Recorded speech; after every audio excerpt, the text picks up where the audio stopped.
things for our community, including the reading area, 14 public access computers, and a number of other things. Within a year, we had increased our circulation by 300%, computer use by 500%, and visitors by that much. So it was a good thing to do. Let's screen.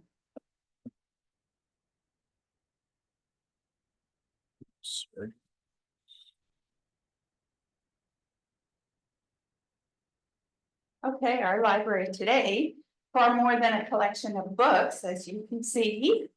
Our library is a place to meet, use a computer, research old papers, put together a puzzle, attend an event or discussion series, get the latest movies, or check out a microscope or cake pan. Or a number of our library things is on the small picture under our library today. So that's been kind of fun. Our users are 20% are residents of the village of Dryden. The next 50% are residents of the town of Dryden, about 10% from outside that area in Tompkins County, and then all 5 counties that we're connected to through our system. Did you just say you can check out a cake pan? Yeah, Darth Vader or bugs. To If you do your, desire, we don't make the cake, but but what people bake, and I would they presume. can check out. Oh, that's really great. Or Mike Pasta maker. If you so What? desire. How about a bread maker? Let's go. Let's go. You have any bread makers? You know, we couldn't because of insurance. We wanted to have bread makers and instant pots, but our insurance would cover. Fair enough. But we use them to feed the people.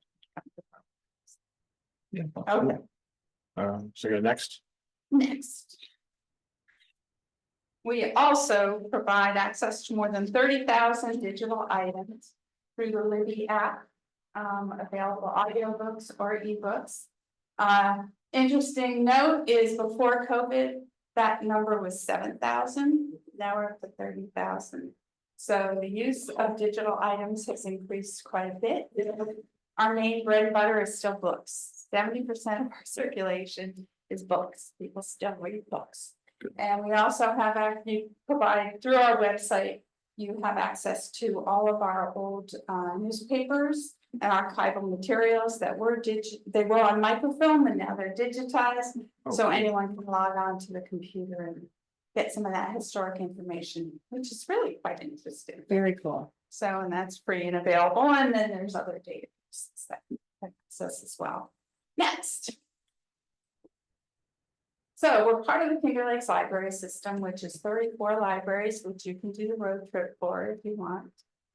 So we have access to all of their materials. Our library has 43,000 cataloged items, but if you add in all those other libraries, it's more than you could probably count. And if that's not enough, we also provide services outside of our system to libraries throughout the United States. If you wanted to try to get something, it's called an out of system interlibrary loan. So the canvas bag picture is actually how we accomplish that. We the Finger Lakes services have a house of vans that come and they pick up those bags and they drop off whatever to the libraries along the route. So it works very well. And we can usually get people things within a couple of days. So was that what I wanted to say? Maybe not. So the libraries do stretch over 5 counties from Fairhaven to Waverly. And the Finger Lakes system also provides state level advocacy for library funding, access to the database, to the digital catalog and tech support, which is very helpful. Next, I don't know what I put on these slides. Okay, library programs, you can see it's kind of crowded in there, so we try not to tell the code enforcement. We open the windows and doors and then we can look away. It's a village problem. So in 2023, over 30,000 visitors came to our library and checked out over 85,000 items. For a town that's, a village that's started at less than 2,000 people, Yeah. that's showing some support. Over 10,000 participants came to 400 programs, that's not all of them. So. We had in 2023, 421 programs with 10,469 attendees. So far this year, we've had 157 programs with almost 5,000 participants. So it's a busy place. And of the things we do next. We start with the little ones. We're the first library, the first literacy experience for families with preschoolers before they get to school. So it's pretty important to us. We have a very enthusiastic preschool story time. We usually get between 30 and 50 participants for our story time. So it gets a little crowded and it gets a little loud, but everybody seems to go with the flow for that. And that particular one is one of our staff's daughter is a cellist who played with the Ithaca Symphony, and we had a book that related to the cello, so she came and played for the kids. One of my favorites. Mhm. We also have a parenting section for resources for parents that might need something. And the 1,000 Books Before Kindergarten program, just to keep people reading. Next. We connect literacy to activities through various clubs and programs, ranging from graphic novels, historical fiction, horse diaries, STEM events, and clubs, game nights, teen takeovers. And a shout out to the town of, to Marty Founder, the rec director, when the school couldn't provide us with busing to get the kids to our programs after school. She drove them in the van. No one made her do it, and she's just an amazing asset and collaborator for me. Next. We also have, pictures are hard to see, we have family programs on Saturdays to encourage people intergenerationally to get to learn things, have activities that are fun, whether it's Didgeridoo or the Raptor program from Cornell, or music, or that other one is the Johnson Art Museum. So we try to do some different fun things on Saturdays for families as well, and during the Yeah. Yeah, so next. yeah, one thing I missed was the abstract part. You can always redo that. So I'm ready, next. Yes. We also do adult programs. Something that I have a passion for that we haven't had a lot of in the town or village is programs for adults. So we do a lunch and learn program every other Wednesday where we do actually provide some lunch and a engaging activity or educational event for adults, reading and discussion groups, musical events, and the regular book clubs as well. Next. I'm trying to give you an overview of what we do without boring you. So summer programs have been very busy. This summer we've had a program every day of the week. On some days we have 2 programs, which gets a little exciting. We've had 555 kids and teens sign up for our summer reading challenge. They get those little pop charms for doing different activities or reading. And we've had 42 adults engaging and a number of people going through doing the road trip. So part of our summer reading adventure for adults is they get extra there. Actually, we have a sponsor in the Corner Brew, and she's providing coupons for adults that finish one of those categories to get a free coffee. So we are very excited with the collaborations we have with local businesses.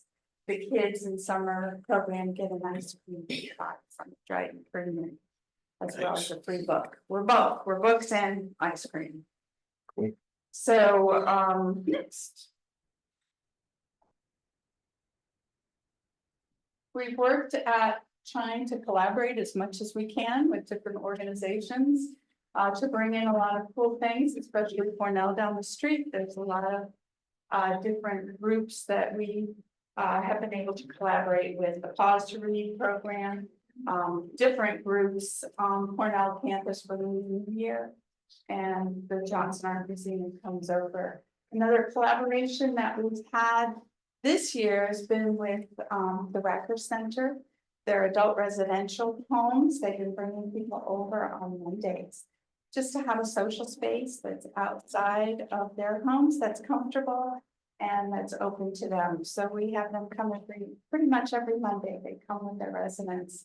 And the Challenge Industries does workforce training for some of their clients, and they come 3 times a week to do training at the library.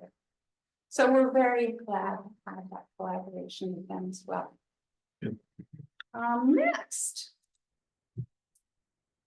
Our outreach includes outreach to Willowbrook Senior Housing, where we bring them materials for those especially that can't come over.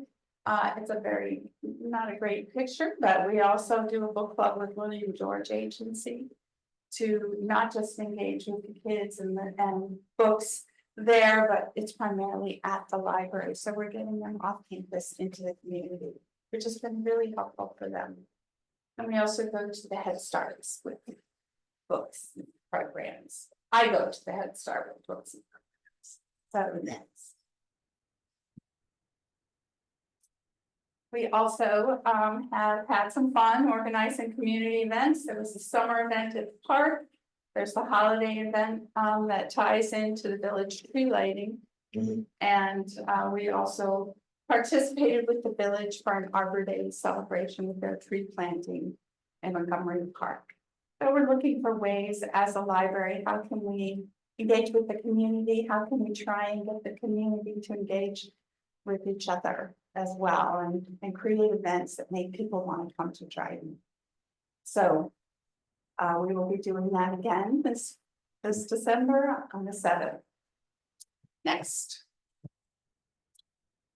We also provide computer instruction. Amazingly enough, there are many people who do not know how to use their computers and or tablets or apps and have concerns about security. So we had some grant funding and we provided a program through Digital Learn where all the participants were able to learn some skills that they didn't know. Over 115 attendees at 25, I think it was 21 sessions. So we were happy to meet their needs and we'll be continuing that in the fall as well. Next. And how do we do it? We have a full-time library director, that's me, a full-time senior librarian, also with her master's in library science, Allison. We have 3 other staff. We have team workers in the summer through Dryden Rural Youth Services, which is great. Yep. And also through Student Youth Employment Program. And countless volunteers and community members that help us do all the programs and keep us going. We love our volunteers. Next. So future plans, we were able to get a grant for $20,000, part of in order to create a more accessible library for people with disabilities. We already in the new building, we already have looked at a lot of ADA compliance. So we're pretty far down the road for that, but there's a lot of things that we don't know. ADA compliance is like base level. So we've had community meetings, surveys, trying to get input from the community, from families, from disabled individuals, what they want. And so that's our goal for this year, is to bring those changes in. Some of them very small, people want better signs, and some of them bigger. So we're going to take the year and figure out what's best, but that's one of our future plans we're excited about. All righty, next. It's always good to know about the money. So 51% of our funding comes from public funding. Last time I was here to talk to you, it's been, I think it was 2017, I'm not sure. We had not yet gone we were talking to you about going to the school ballot for funding. Oh, right. And so it's been that long, so that did pass, and we have $50,000 that comes in through the school. tax, Ballot. Good. So 32% is investment income and 17%-ish is from donations and gifts to the library. Mm. The 65% of our expenses are for staff. They're what makes the library what it is. Our goal is to be, when people did the library road trip, the comment that we got was that we were the friendliest library they've been to. And that's my goal. That's a mission of mine, is that when people come in, they get a hello, they get a smile, and we're friendly to them.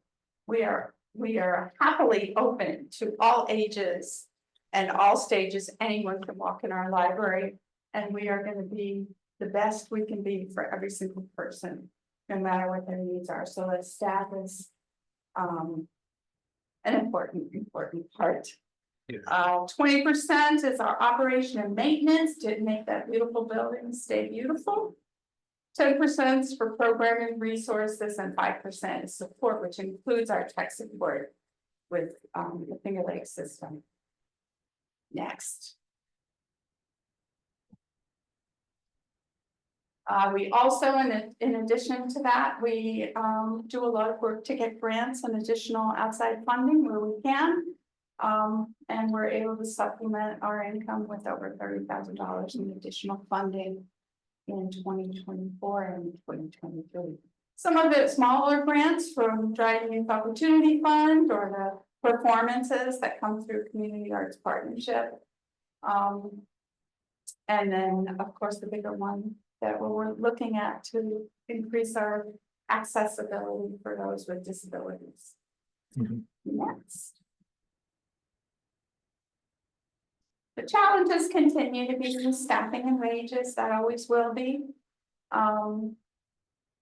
Reduced funding from Tompkins County this year, they had to cut our funding 5%, so it's not a done deal. Technology keeps changing and getting more expensive. More and more people, as you've seen, keep coming to our library and our internet access. Before our Spectrum had provided free internet for us, and that is no longer the case. So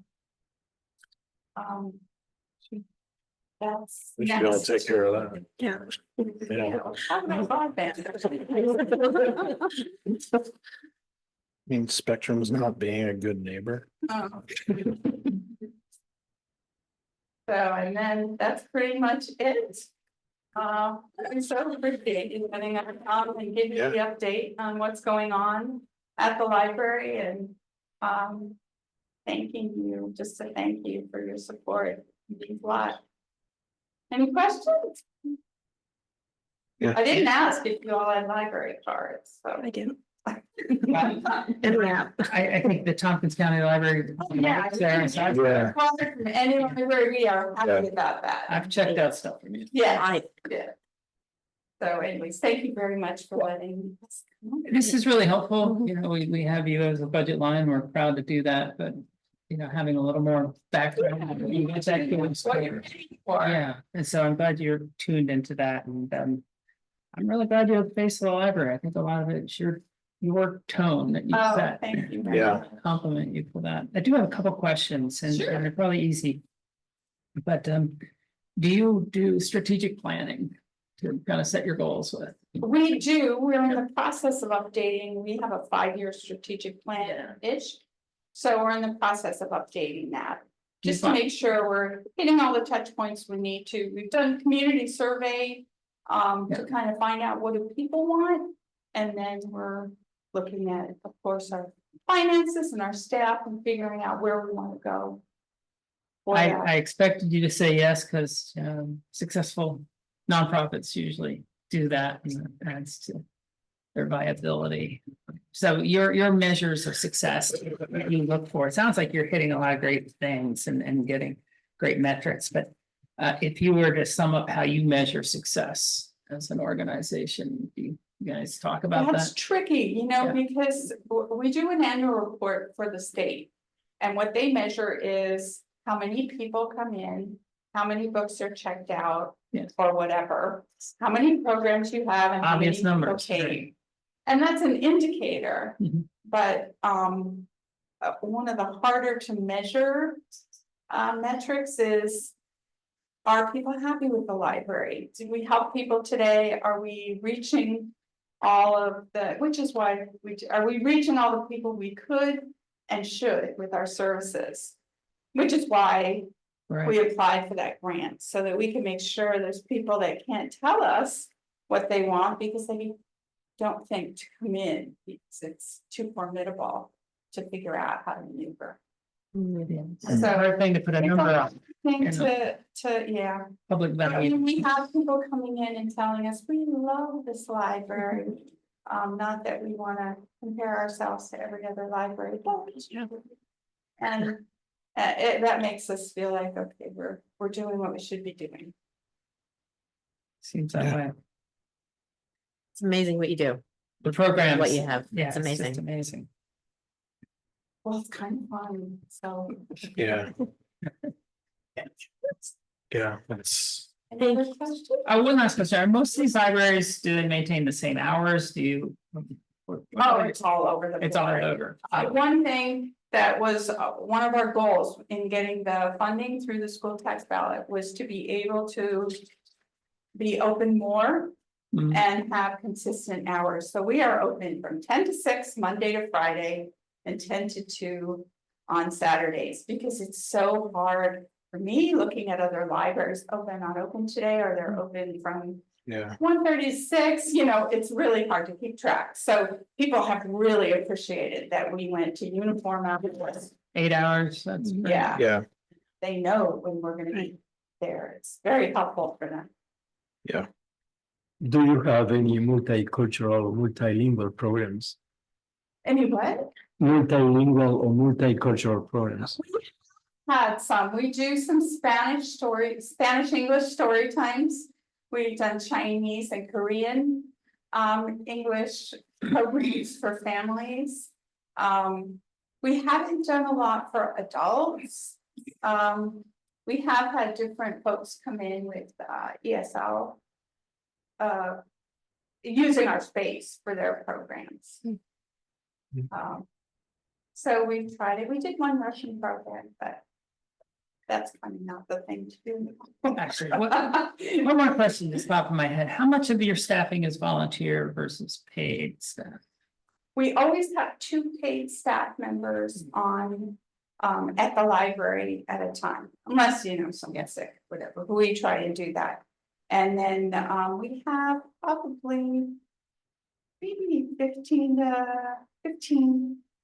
regular volunteers Yeah. that come and do some of the things like shopping or Right. that kind of thing.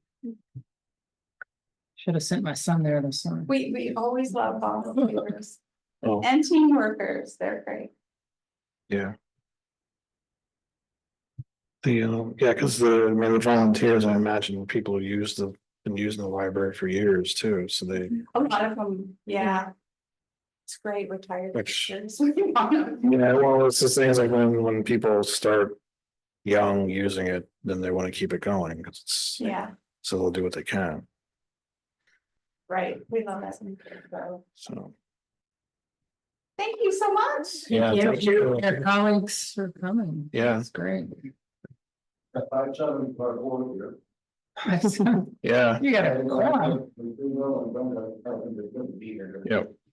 Well, thanks for coming and, Thank you for letting you me. know, yeah, no, but anytime.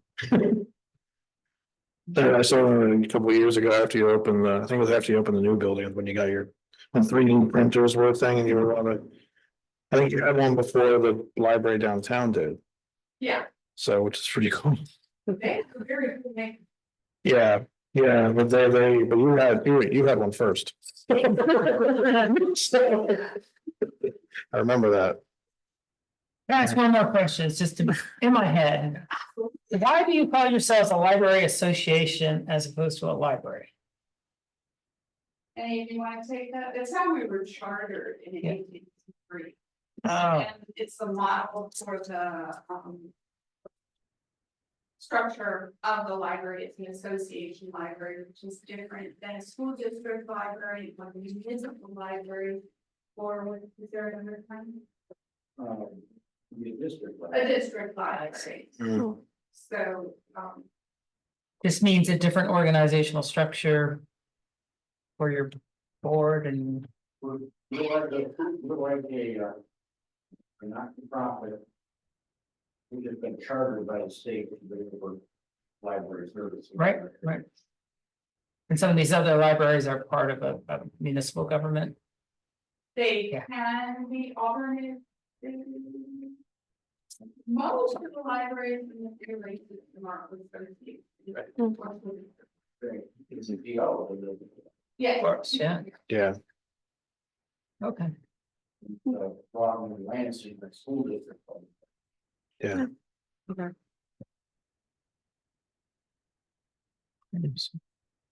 Right, well, anything else? very informative. Yeah, thank you. All right. So then, this next, we'll go on to the, yeah, thank you very much. Thank you. Presentation by Insero. About the audit. Was that Evan? That's what I mean. Yeah, Yep, was that Evan and Matthew and Sarah? Yeah. I tried to change my name and add. Can't hear him right now. I didn't touch anything. It says his, Just have it. It's very distracting. is that? So Evan was talking, but it wasn't coming through for some reason. It started. Can you hear me now Why did they do that? better? Is that? Unless you want to go back to being purple, I don't know. I'll probably just have to do it again. I'm I don't know texting. if you can hear me now. Those icons. Is it better? All right. Obviously not hearing them.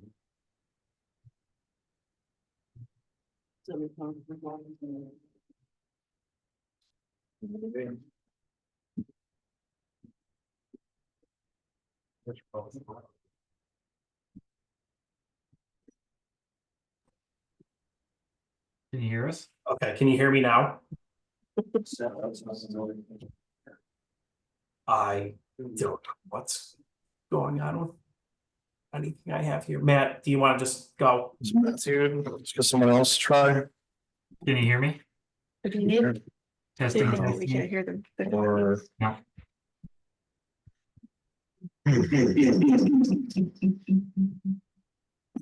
I'm not doing that again. Oh. Oh, That's too bad. Is that Matthew? Matthew, say something. Can you hear me now? I can hear. why it's not working on that though? Well, if you mute, I can turn it up. Well, I'm muted. I'm here. Right, somebody's got their, Well, Dan's got his. everybody else turn your mics off.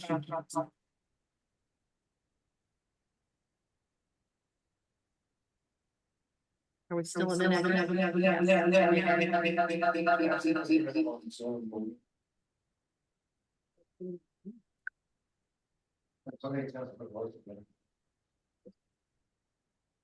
Matthew, say something.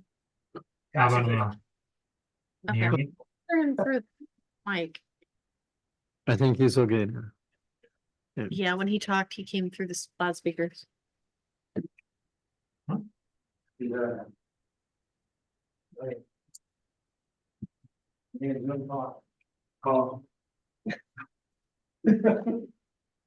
right. How about now? Yeah. Okay. Maybe I can try talking now too. Can you guys hear me? Yeah. Okay, good. Sometimes Zoom doesn't go to my camera in front of me, it goes to the computer speaker that's across the room. And I was thinking, oh no, not again. And apparently it wasn't that this time. So thank you all very much for having us here this evening to present the results of the audit report for the 2023 year end. I'm Evan Cleveland, audit partner. With me is Matt Ball, senior audit manager, and Sarah Buckley, audit supervisor. And Matt's got the executive summary to share. I don't know if you need to allow him to share the documents that we have. Yes. But you should be able to share already. It says that the host has disabled participant screen sharing. No, There we go.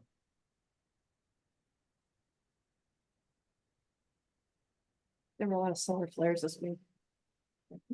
Awesome. So Is this sent out? yeah. It should be part of what Cassie sent. I see a lot of preliminary. That's a very call, that was a call.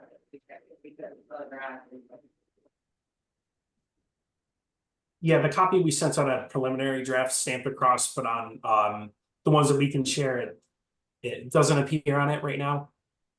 So we'll just share using our clean reports right now. And we're going to work mostly off the executive summary, and then we'll get into a few of the footnote disclosures and then a couple of the new financial statements that exist now within your financial reporting package. So for the year end December 2023, we're issuing an unmodified opinion. So that's otherwise known as a clean opinion. Best opinion you can get means your assets, liabilities, net position, revenues, expenses are all fairly stated in all material respects. We also perform an audit under government auditing standards and issue a report on internal control and financial reporting. It was also an unmodified opinion or clean opinion. It had no material weaknesses or significant deficiencies to report. And we also have a management comment letter that has no issues to report, no other matters or anything associated with the audit.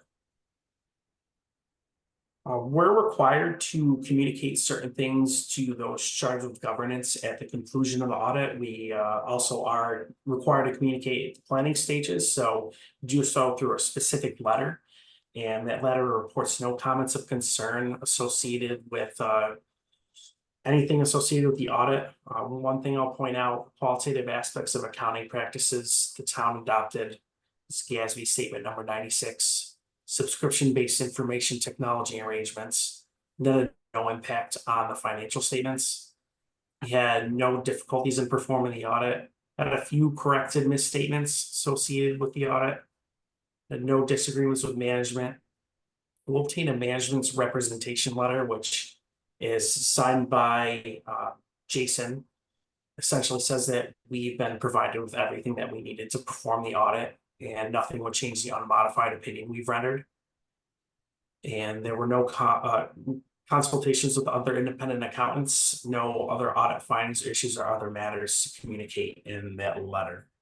And now I'll turn it over to Matt, who's going to go over some of the numbers.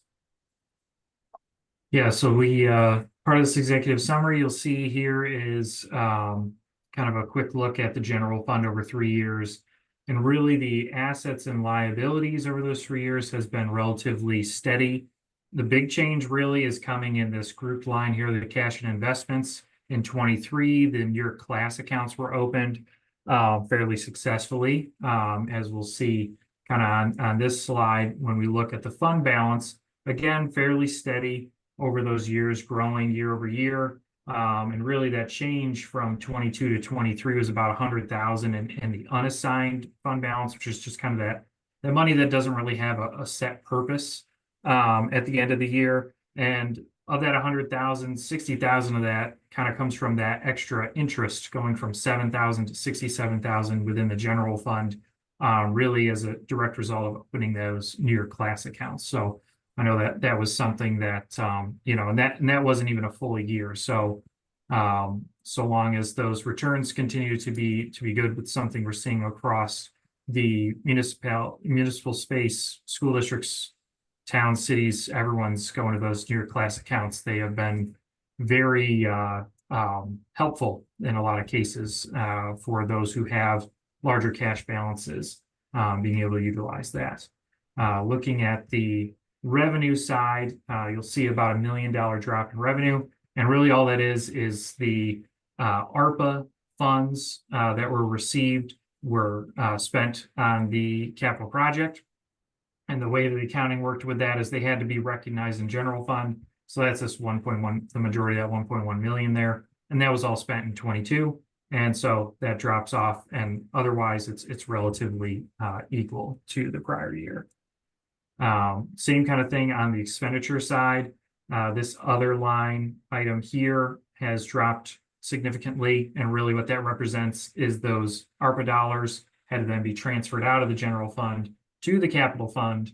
And so that was done in 2022, and that funding, you know, was used up, so it didn't happen in 23. And that's really the majority of the change there. Not much else to note from the other funds, very steady, you know, not much outside the expectations, but really just want to kind of point out this one right here on the bottom, the proprietary funds, which is the broadband fund. That is a business type activity, which is different than the governmental activities that the governmental funds that you've had historically. And that's because it's really a self-sustaining fund where you're going to have service fees being paid into that to offset those costs. So it kind of, it will, and I'll show you this on the financial statements, is it gets broken out differently, has some different schedules there, but really is kind of put off on its own as a business type activity. And then really you just have some graphs here showing now the governmental activities. So this is the full town picture from the revenues, and we'll look at expenditures as well. Fairly steady with really, when you look at this operating and capital grants last year, you know, dips from 22 to 9. And that's really that, you know, the phase of the capital projects. There was a lot of revenue recognized last year with the ARPA and the ARC grants. So that kind of bumped up the kind of slice of the pie for the capital grants side of that. And then looking at expenses, you know, this is broken out by function. So general government, public safety, transportation, home community service, and very steady year over year for those when you look at the town as a whole. Like Evan mentioned, the town adopted GASB 96 this year. There was no material effect. And then there's two, they just added another one, a third one a month ago as well. These GASB pronouncements that are coming up. Really the big one is 101. That one's going to kind of need some legwork probably on Amanda's part. There's some changes to the way the compensated absence is calculated and what kind of falls into that bucket for that liability in the financial statements. But that's something that, you know, we'll work with Amanda to make sure she has, you know, what she needs to work on that as it's coming up next year.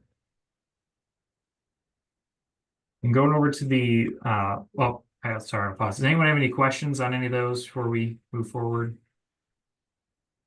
Are compensated absences, is that where like COVID pay comes in, or I'm just completely off on that?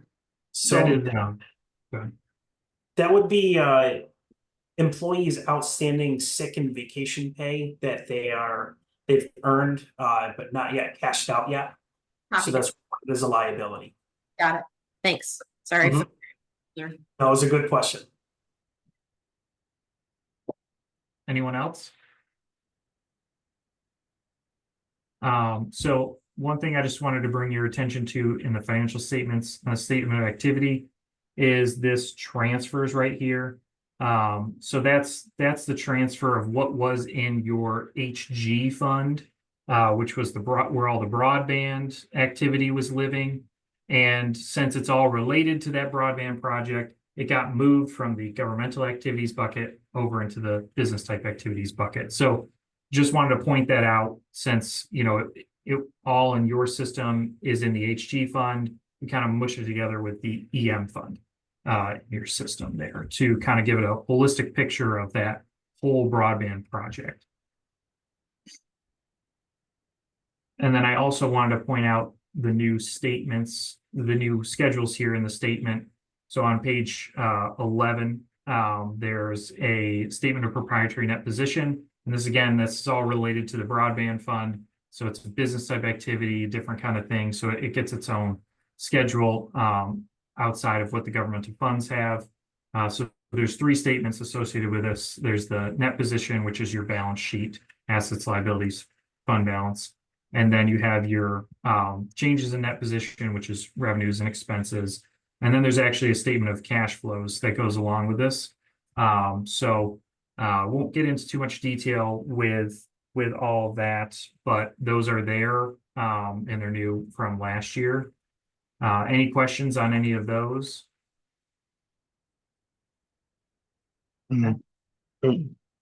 I'll turn it over to Sarah to go over some of the footnotes there. Can you hear me all right? Yes. All right. So we'll just take a look at a couple of the footnotes.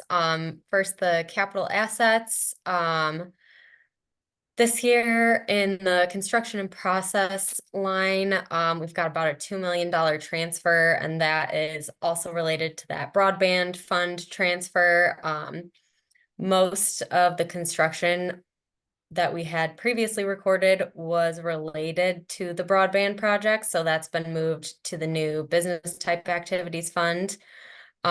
We also had some significant additions this year in machinery and equipment, which was mostly related to highway department equipment additions, and then some pretty significant infrastructure additions, which were about 1.4 million. Of that, 1.5 million is related to the CHIPS highway improvements. And then with the new fund, the capital assets footnote has been split out. So there's the governmental activities and then the business type activities. So this is where all of the broadband fund construction is. And that includes contractual expenses, subcontractor expenses, legal expenditures, all related to the broadband network construction. So there was about 3 million in additions, and then also that $2 million that was transferred over from the governmental activities. And then we'll just take a quick look at the pension obligation. The town recorded a net pension liability this year related to their proportionate share of the New York State retirement system pension asset or liability. So it changes between being an asset and a liability. In the previous year, the town had an asset recorded for its proportionate share. This year it changed to a liability. So there was an increase in the liabilities, the non-current liabilities and the governmental activities. So we've got 3 years of the town's contributions to the plan, as well as some information on like the actuarial assumptions and estimates used in determining the net pension asset liability. So the total net pension liability was about 21 million, and then the town's proportionate share is about 1.2 million of that. So just wanted to jump in here. Because the town participates in the statewide pension system, there was a standard that came out a few years ago that required all participants to participate in recording the net pension liability of the statewide pension system. So actuaries determine based on plan assets and liabilities what the statewide pension asset or liability is at their year end. And so that was 21.4 billion statewide, and your proportionate share was 0.005% because the town participates in the system. And thus you had to record a $1.1 million liability associated with your proportionate share. So the standard requires you to report your share of the statewide system. Point of clarification, can you guys hear me? Why would that be an asset in any case? Isn't, I mean, So it really depends on how the statewide pension systems assets are doing their investments mostly. And what their year end is. So how are investments doing at March 31st, which is the statewide pension systems year end? So 1 year, which was last year, was the assets actually exceeded the liabilities. That at that time, the stock market was doing very well. And now it's back to where it's historically been at a net pension liability. And I think we have schedules in the back that have 10 years showing you the funding levels. Man, if you want to go to that, the schedule of that pension asset liability, next one. Yeah. So this one right here shows you how long you've had to record the liability and asset. So last year only was the year when it was an asset, where the assets for the plan investments exceeded the liabilities. Now it's back to a liability. You see it's almost fully funded every year. New York State pension systems are actually some of the best in the United States, at 90% funded for this particular one that employees participate in. that's great. Thanks for clarifying. Thank you. Sarah, I don't know if there was anything else you wanted to cover in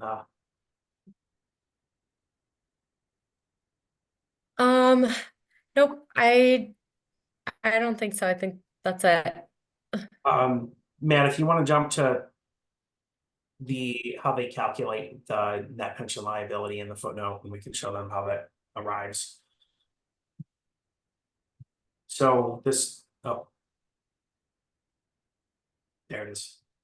So this chart right here shows you the total pension liability was 232 billion statewide, and the net position, which is the assets or the investments, were 211 billion, and then that arrives at the net pension liability that's split up amongst all of the participants. Just giving you further clarification on that. Thank you. Yep. So overall, the audit went very well yet again.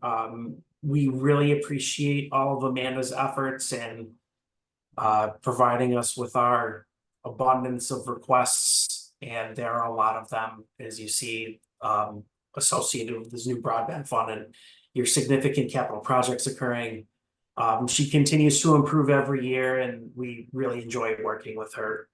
And I'll see if Matt and Sarah have anything else to add, and then we can open it up for questions about the overall audit. Yeah, definitely just echo what Evan said. Amanda spends a lot of time answering emails and phone calls, and we really appreciate all the effort she puts in to make sure that everything in here is as it should be. And one thing to note with all those capital projects is you have a lot of federal dollars come in, especially with that nearly $9 million MIP grant for broadband, the bridges. So something you didn't see here is the uniform guidance, the single audit, because we check how much federal expenses you have every year. There's a threshold over which you have to have the single audit accompany the audit. Right now it's 750,000. It is going up to $1 million in 2 years. But especially with that $9 million MIP being tied to the coronavirus state and local fiscal recovery funds, that has to be spent basically in 2 years. So you can expect to have those single audits for 2024 and 2025, most likely, unless all of that spending is going to be in 25.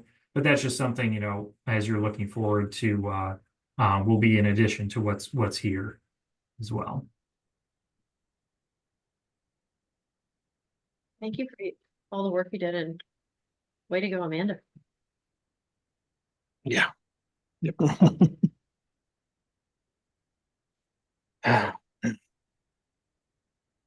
Alright, so then now we would just approve the. Wait till next week. Next week. So that way everybody can still review, they have questions. Yeah. Yep. So no red flags. Let's go online, right, guys? Correct. Correct. It's gets better every year, every time we work with Amanda and Good. you can see in the positive audit report. I don't compare to the other municipalities you look at. You feeling competitive, Dan? Yeah, I want to. So I was looking at some other towns we audit and none really rise to as large that I could find, like just off the top of my head that I work with.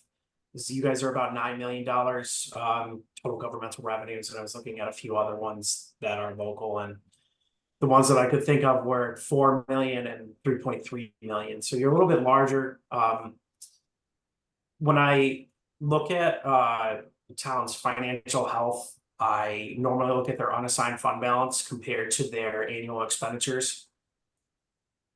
So I think it was 2 million was your unassigned fund balance, and your total expenditures last year were 2.6 million. So you've got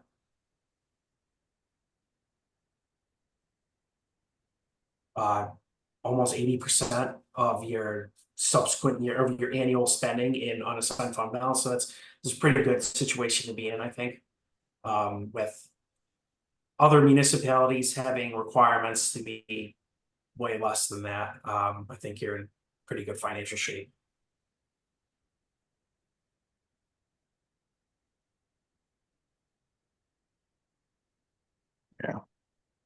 While we got New York class, it's better to have that. Working on that. I'm glad you guys were able to jump in and take advantage of that. It, a lot of municipalities are in that now, and interest rates and earnings are very high. And it's good for all of them.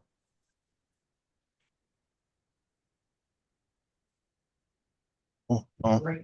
yeah, well, thank you. I guess this will be on next week's agenda then, so.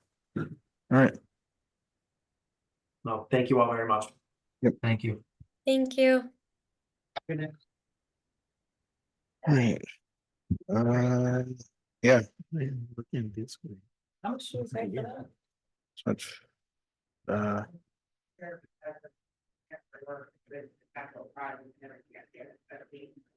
haven't got the final piece of the bill, but it's gonna be closer to like, And we do the, I mean, this is, to be clear, voluntarily, other than this. it is voluntary, but it's also looks better for grant applications. Yeah.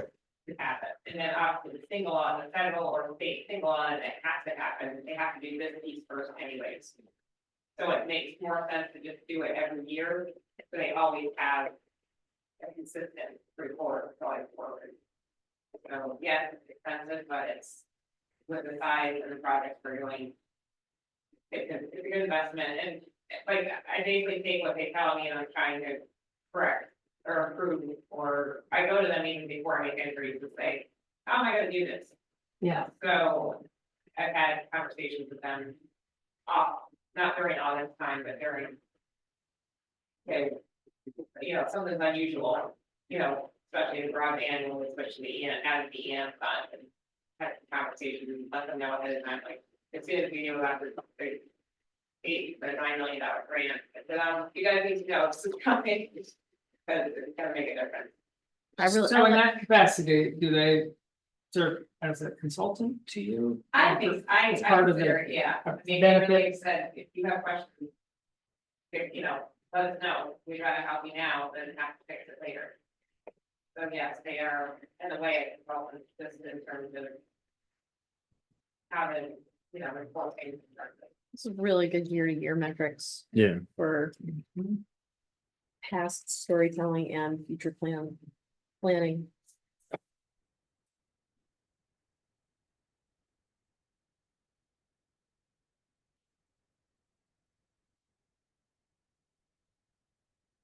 It's worth it.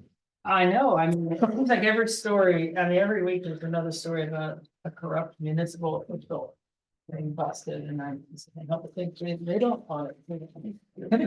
Probably not. I mean, if we're doing anything other than our jobs, it would show up in this audit, right? Oh, yeah. Yeah. Yeah, I mean, there's a lot of pieces, they ask a lot of questions, and I would say the clerks get audited by the town board members, court gets audited internally, like we have internal audits that happen. Yeah. Different departments too. That handle them. I would say it's money well spent towards financial transparency. Right, well, it just sends a message to our town that we're doing things about boards, not like these other things that you might read about, mismanaged towns, so. I appreciate how they deliver it in a very accessible way. Yeah. It's Readable. Yeah. Great. All right.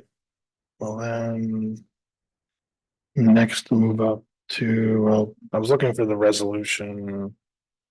Oh, directing planning board to review new provisions concerning crypto mining and data processing. I think, I can't remember who sent that email around. Well, we read that. It was a meeting, yeah, it was, I think we just need to, I don't know if it was a written one, I didn't. I saw someone sent an email about doing it. Oh, yeah, Mike, sorry, yeah, Mike, yeah, you wanna. Yeah, yeah. Yes, Rick and then we'll get ready for the storm. It was kind of fun sitting through your audit because I did the same thing. And our budget committee today, we had Insero come in and do the draft audit for our budget committee. Oh, Our book is thicker. yeah. I was wondering if they work with the county, so it's. But the format that they go through was exactly the same. Yeah. We had more figures and bigger figures, but. Yeah, It's nice. I'm glad to see the town doing this. It was interesting to sit there and listen to what you folks have been doing here, and always nice to hear a clean letter. We've got one at the county as well. Great. And we have different things we have to do. We have the airport fund and we have Yep. the solid waste fund and those kinds of things that are in addition, part of our county Yeah. processes to check, but it, Are those They're- audited as well? I'm sorry? Those also are part of the audit? Yes, Okay. and we have a lot of money coming in from the state and feds, particularly in the social services areas. And it's so important to try to keep track of that the best we can. And the auditors, and we do an audit annually, of course, and they've been doing a good job for us, so. Glad to have that.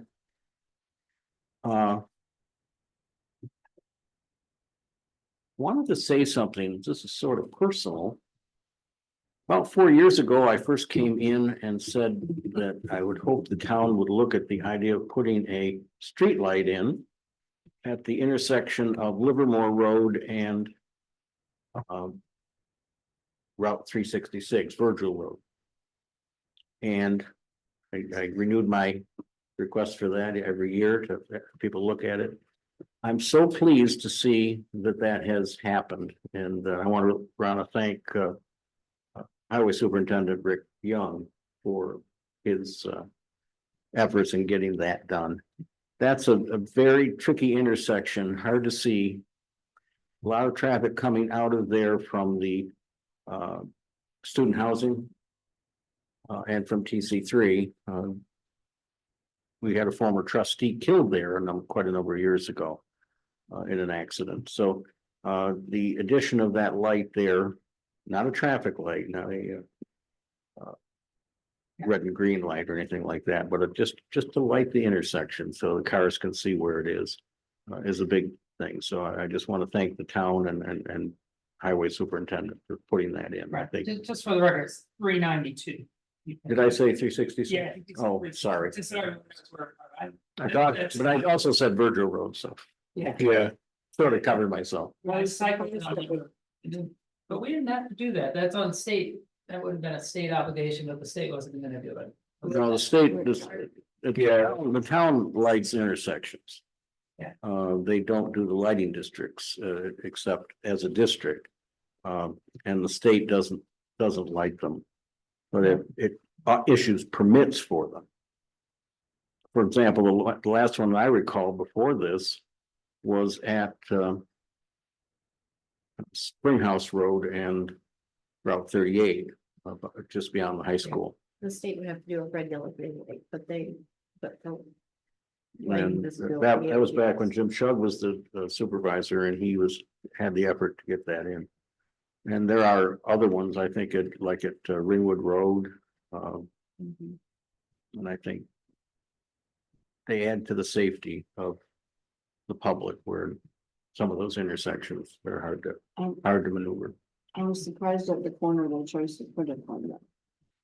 I was not part of that decision. Would have made sense to me to put it on the corner that didn't have a yard. Maybe the capital was. We'd have to ask for it. It might be red. Anyway, thank you for letting me mention that to you. At the county, we continue to look at things like our need for more shelter for homeless and other people in the county. We have a lot of folks that need mental health services. We are continuing to review our capital programs. We're getting ready for our budget process, which starts in September.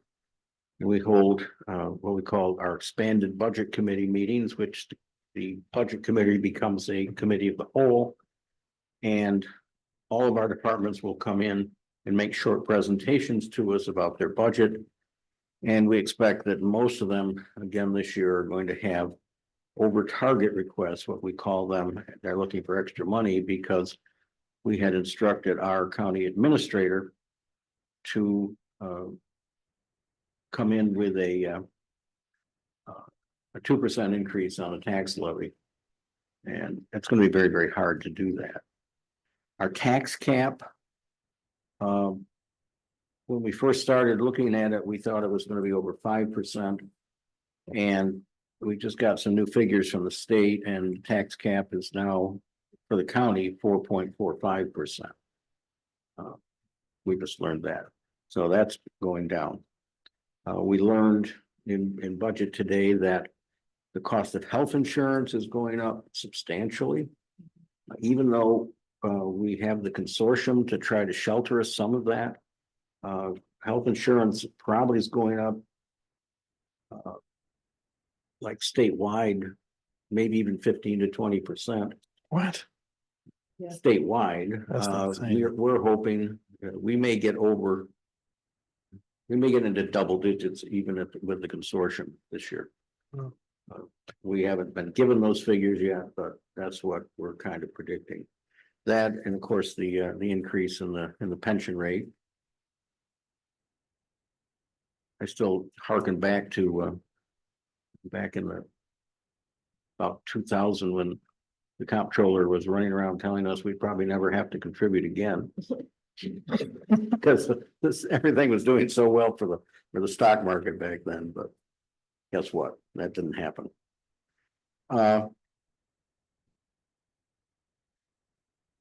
The section of Proville Road between McLean and Route 38 is going to be closed and detoured while they put in the culvert.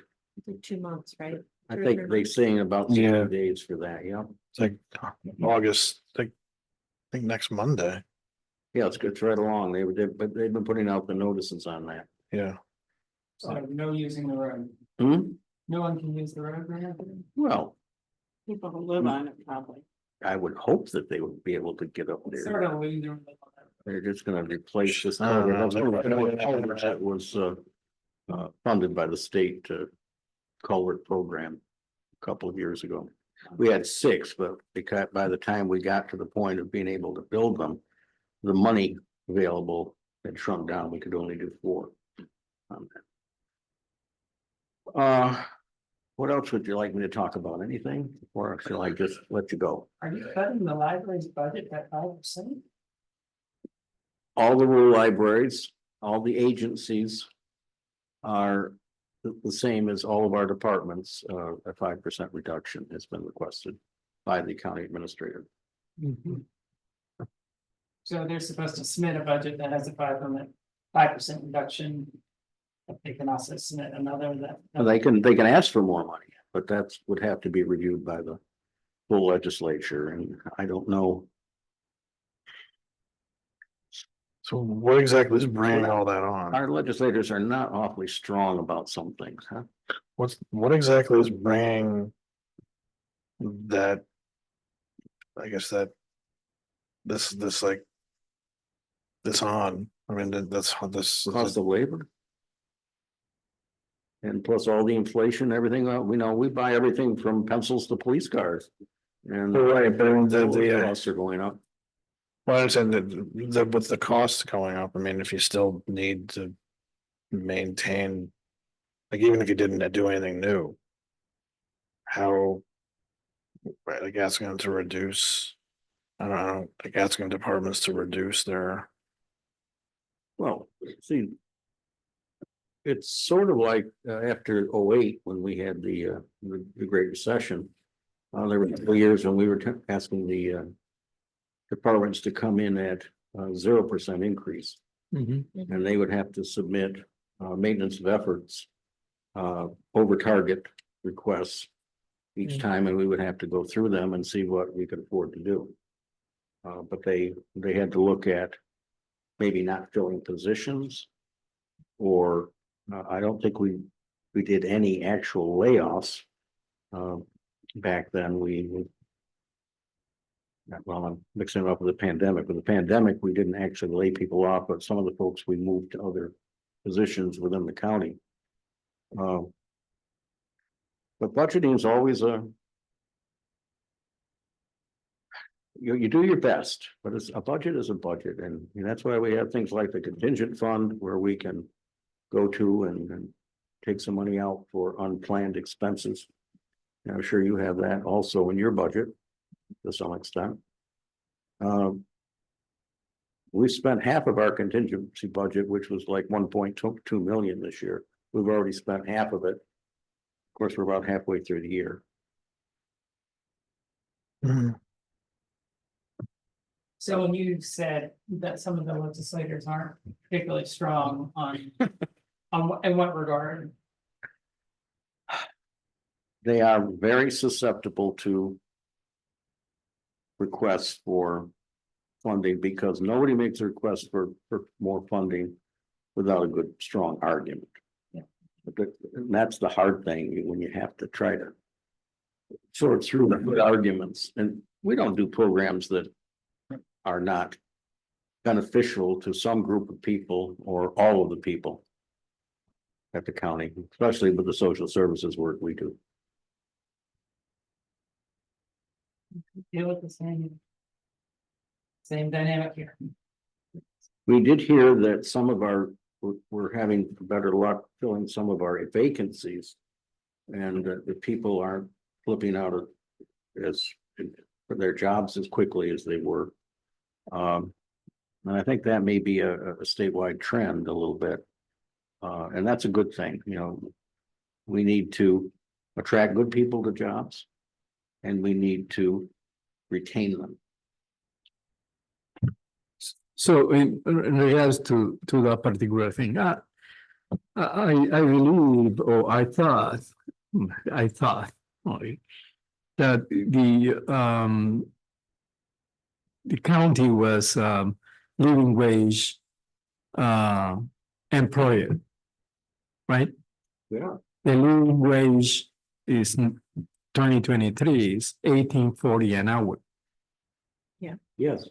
Yeah, and I know workers that are not at that level, and they've been told that because of the, I guess the, negotiation with the, with the local, union, is still on. They haven't been paid. They haven't been raised to that level. I'm afraid with all the cuts in, 5% cut next year, the county is gonna even get farther away from paying a living wage, especially at the lower grades. True. I think. Well, yeah, we can talk about it. We don't have to. I think we pay a living wage, that is. We even ask and require our contractors to pay living wage, on a lot of our contracts or that we have. So I was approached requesting. And I don't have enough information, so I didn't weigh in, but saying that they wanted to lobby the county to increase the living wage in Tompkins County Let me, to a higher. Well, that- amount. let me talk about that point. Maybe this is where the confusion is. We had about 30 members of at the UAW union. Cornell came in along with the representatives of the Workers Center last night and spoke to us. What they want the Tompkins County to do is to pass a local law mandating its own minimum wage on employers in Tompkins County. And they would like that minimum wage to be the AFCU, I don't know if it's still AFCU, but the living wage that is promulgated, as you said, the 1845. Currently, we are at the state minimum wage, which is 15 something an hour. I think it just went up 50 cents or something like that. But that's different than what the county's paying. So they want, if you have a hamburger stand and you have a couple of employees, they want us to mandate a minimum wage different than the state, different than the federal minimum wage.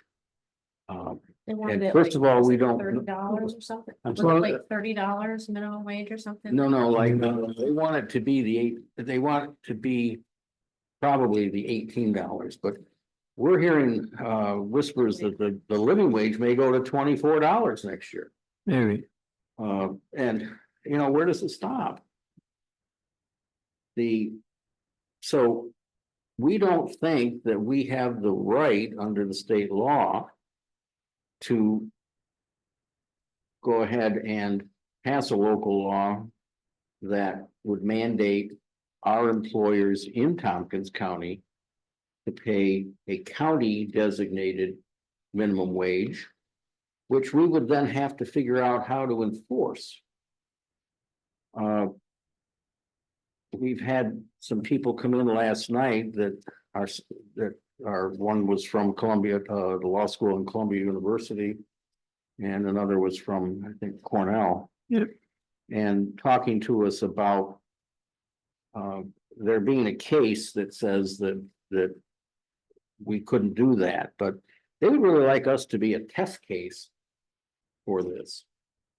And I don't know if that's the right thing to do to our people in Tompkins County, to make us the test case.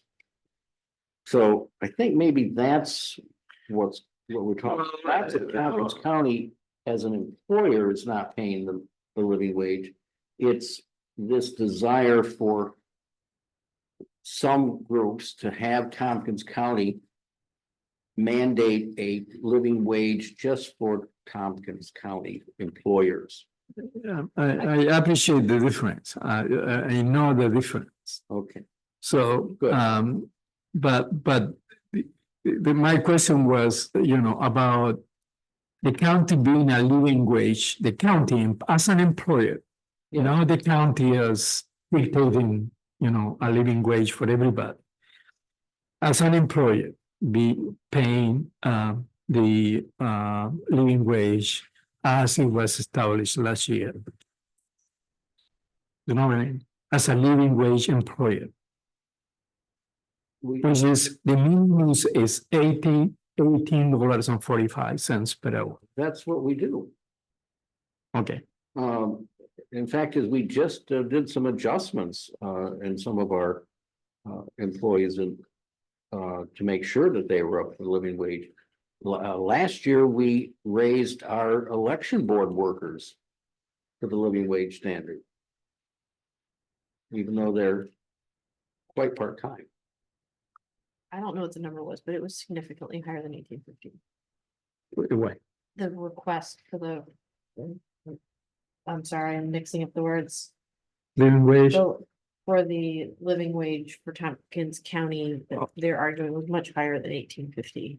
well, we're not talking about the new. Okay. We're talking about the living wage as established last year, Okay. which is If you're- 1845. If you're aware of any county employees that aren't at Yes. that level, I would be glad to know about it. Okay. Well, let's talk about it. I would just like Yeah. to clarify one thing of what was being asked last night by the Workers Center.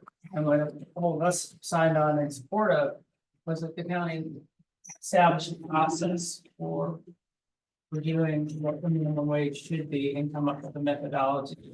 It wasn't, as you stated, it wasn't to set a new minimum wage for the county. It was to adopt a process. Maybe the process says it doesn't need to go up. Maybe the process says it needs to go up, but it would be a collaborative process. And that seemed like a reasonable thing to look into this. Pass a county law on that effect to create this collaborative process. The original resolution called for the drafting of a local law to do it. Right, to do that process, but not to set. a Not new the level. process, not to do an increase. To ask the state or to say that we are mandating a minimum wage for the Tompkins County employers.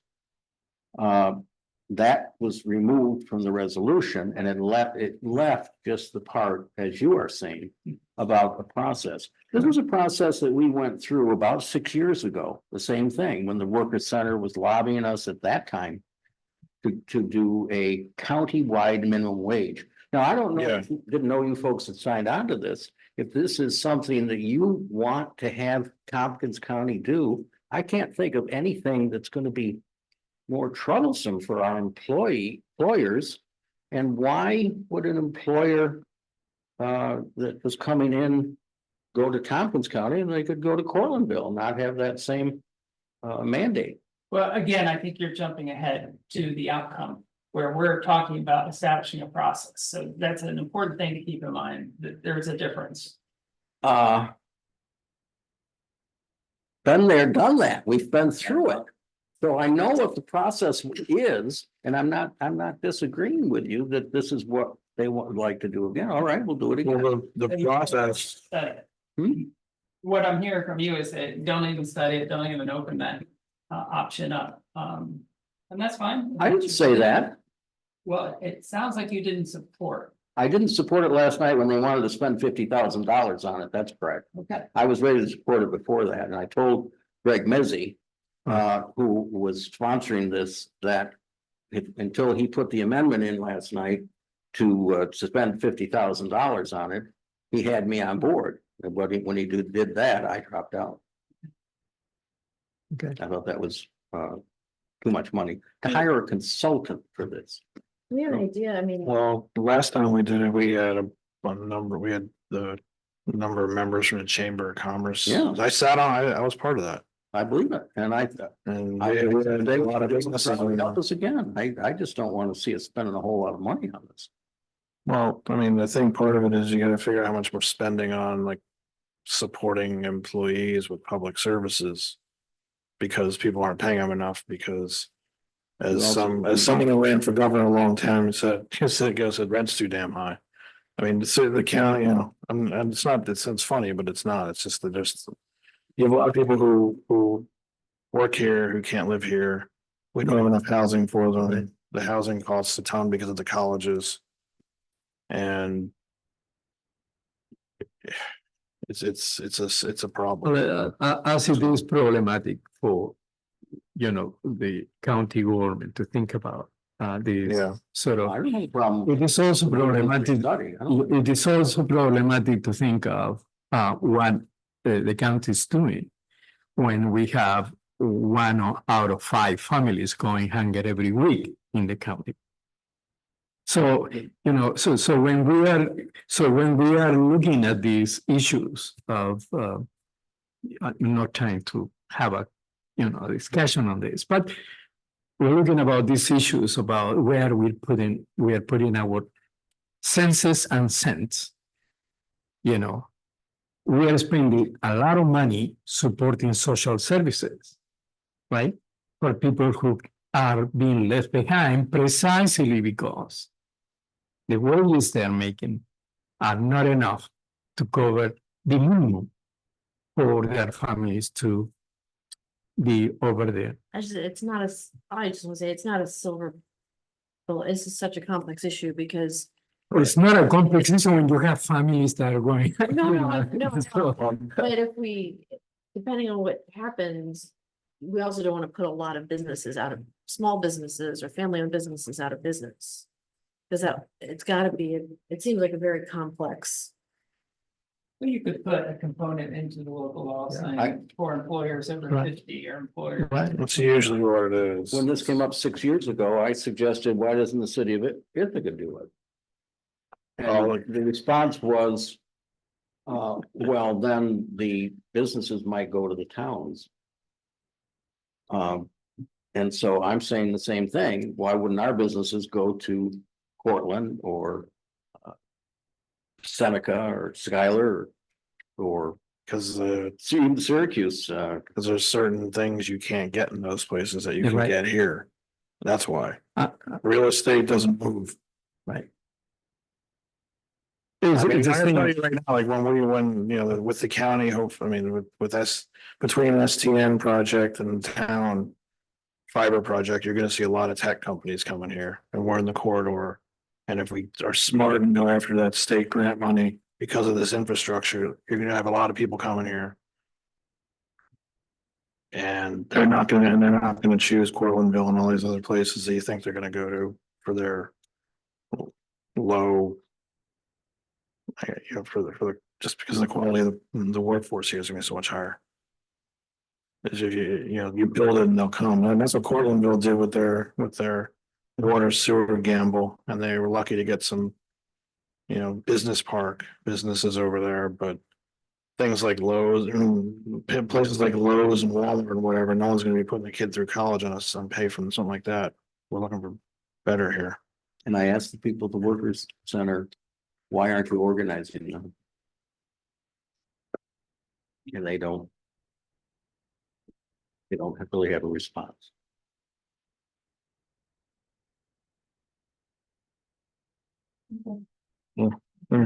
Profits are- Yeah, thank Yeah. you. I feel better. I'm glad to hear your views on this. That's important. Right. Anything else I can answer?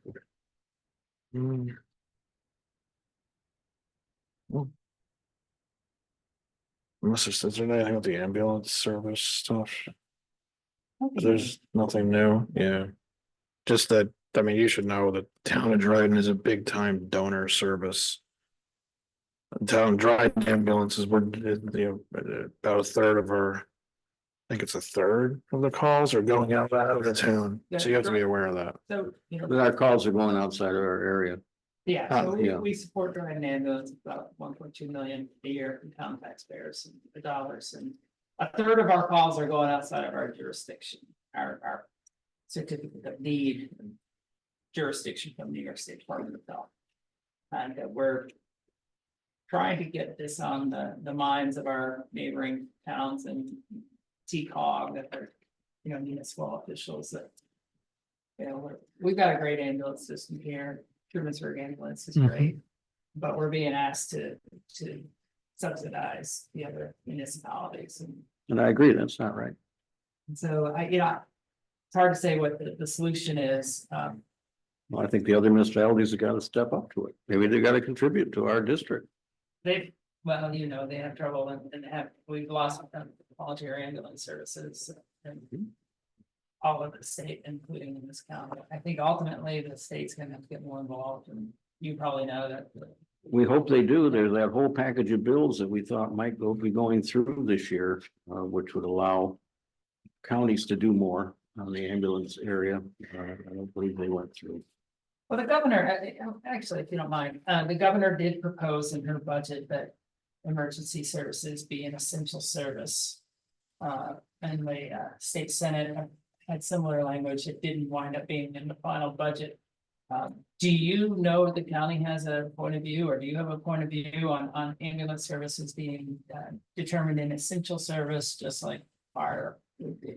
We supported that package of bills that was Yeah, through that's NICEAG. different, but what I expect TCOG to do real soon is to pass a resolution calling on the state to designate EMS an essential service. I mean, we got 2/3 of the way there this year. The Senate's already passed a bill to make that, so. I haven't heard that come up. It may have come up in Public Safety Committee, but it sounds to me like we'd be probably very open to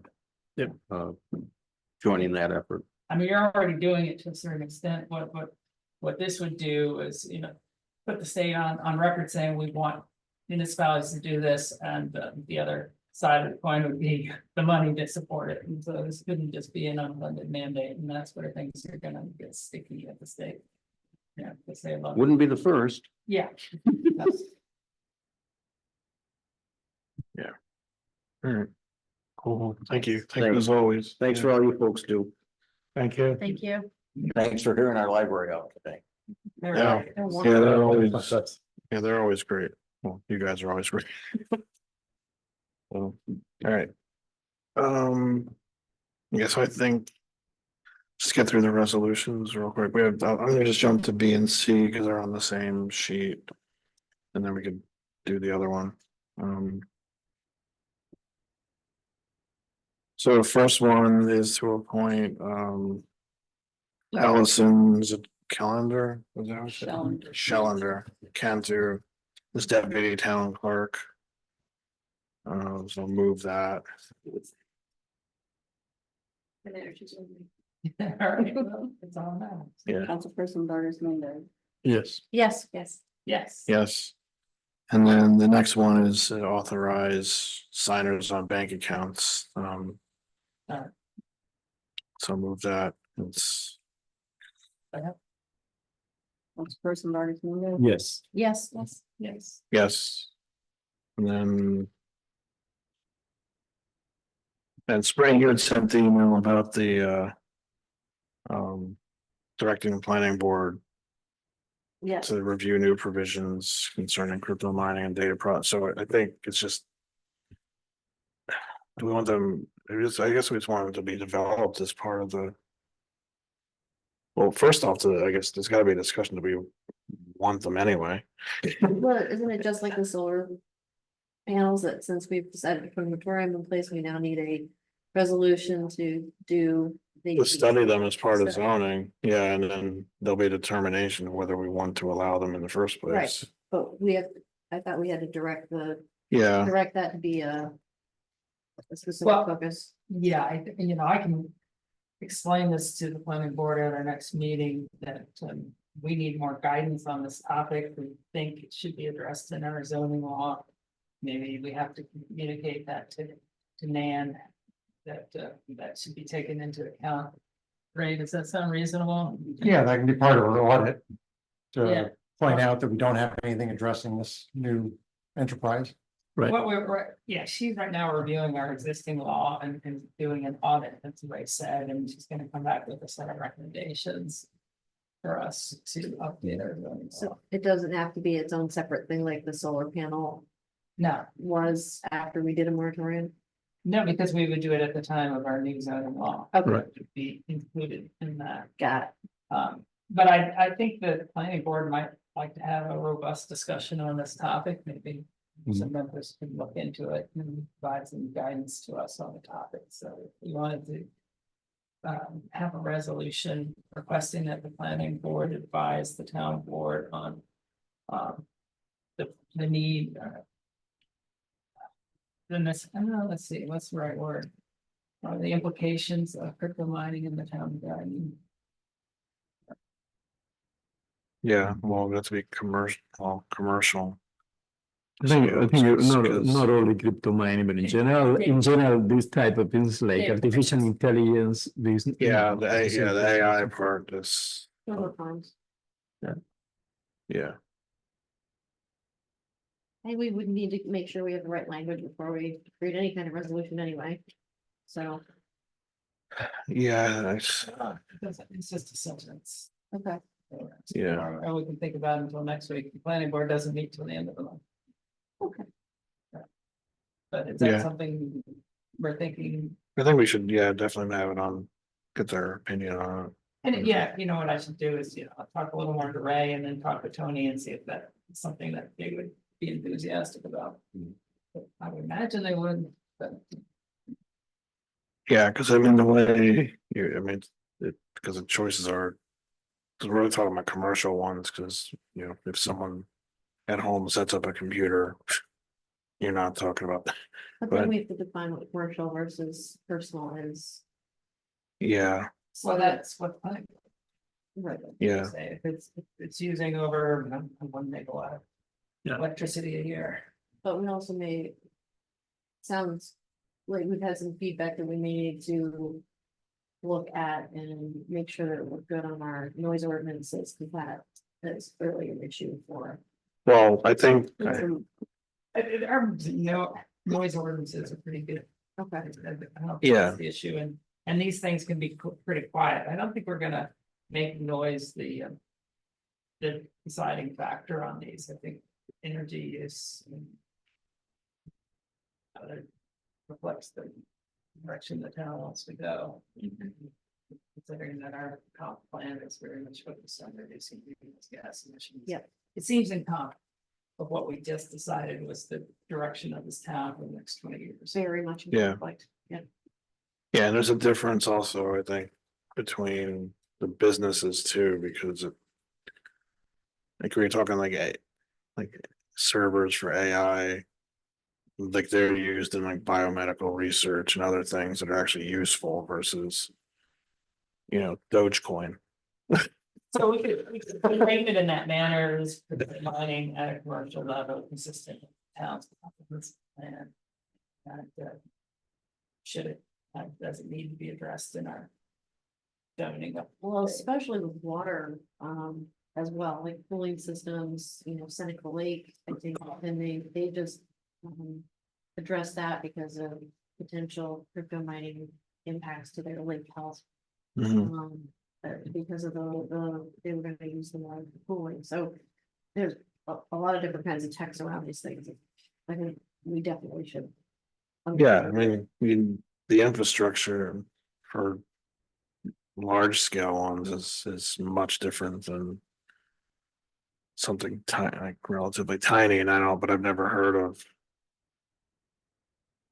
Tiny ones. It's the thing.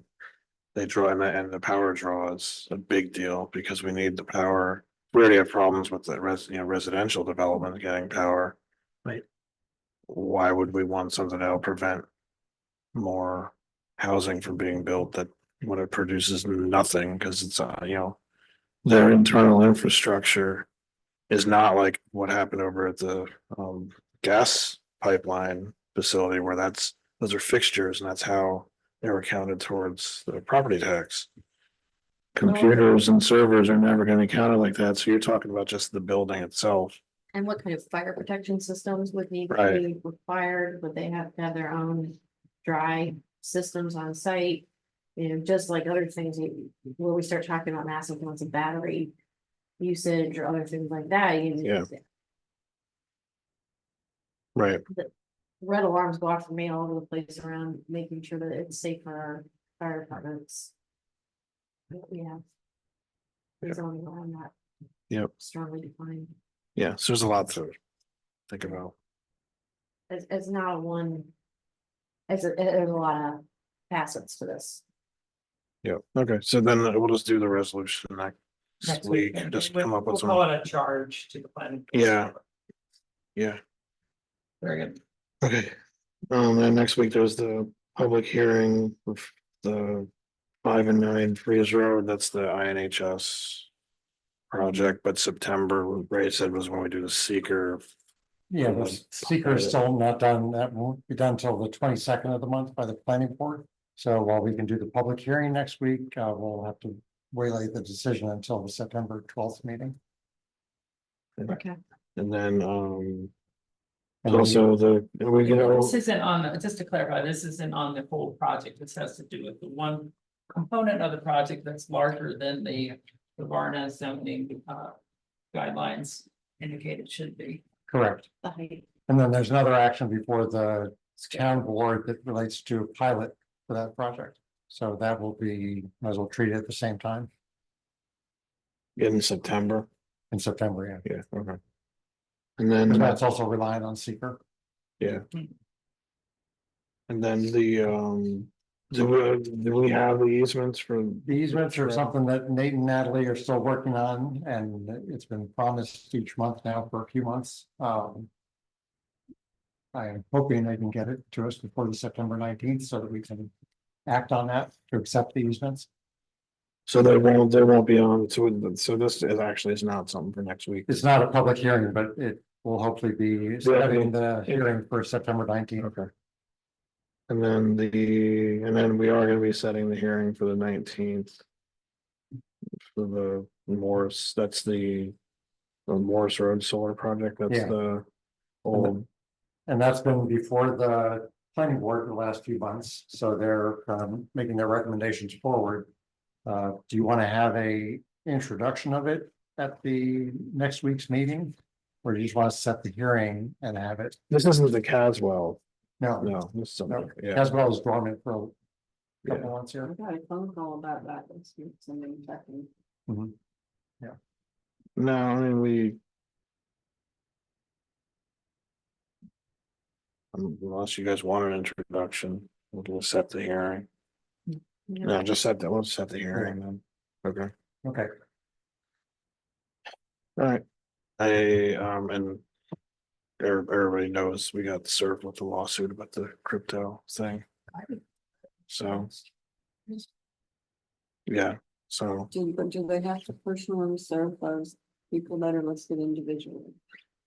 I'm gonna talk with Nate about that tomorrow, They have. so. Well, I have to ask him how it went actually happened. There's a whole lot to that service bit that, I'm just trying, I'll ask tomorrow. So, all right, I haven't been served yet. There's well, only two that I know that's why I just thought about it with Nate. Yeah. I mean, so it's not really something we need to talk about right now. Okay, so I didn't have anything else unless somebody's got something else. I just wanted to share that we had another little flurry of back and forth with New York State DOT about documentation needed for Freeze Road. Because I've been worried about the building season passing, and I think we've stirred up what they needed and got everything up to them, and just waiting for DOT to let us put this thing out the bid. So, July didn't go by without any action, but I think some folks are trying to take vacation on us.